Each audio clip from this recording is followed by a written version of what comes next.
Mga bossing, mga ka-DIY, update ko lang po kayo sa aking DIY na setup, no? DIY setup na 12 volts output tsaka 220 volts output. So, mga ka-DIY, kagabi hindi ako nakapag solar ng bandang alas 10 o alas 10 alas 11 kasi nag-shut on po yung LDB natin, no? Yung LDB natin nag-12, no? Kasi pag nagdo-12 po yan, ayaw niya na pong paandarin yung output ng DC. Hindi niya siya aandar. So, ang ginawa ko, dahil nga mayroon tayong bypass switch na sinasabi, ginamit natin yung bypass switch. Tapos inon natin tong DC main. Parang magpapaandar pag umilaw po yon ay ang kuryente. Kasi hindi pwedeng magdepende tayo sa solar kasi kailangan natin ng ilaw at saka solar pan.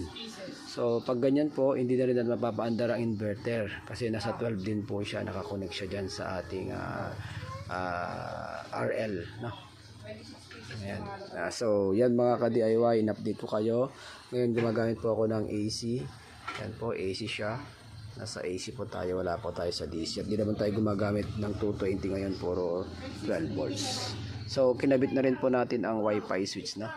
Kaya ito pong Wi-Fi switch mga ka-DIY na DIY Wi-Fi switch ay kahit nasa malayo ka at naka-solar siya at hindi siya umaandar sa solar or lobat, pwede natin gamitin ang cellphone para i-switch po yung backup, no, yung bypass, no.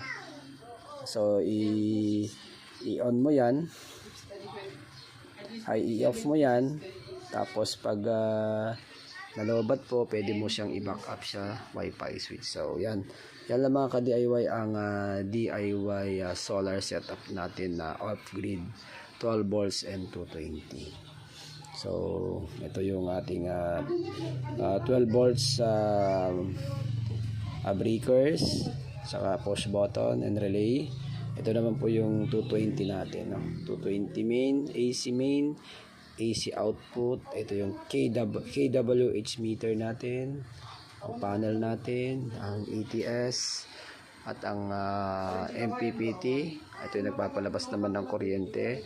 Yung 12 volts output niya 220 volt. Ito yung power supply. So ayan yung LDB relay natin ng automatic ng 12 volts. Yan, okay naman, for good.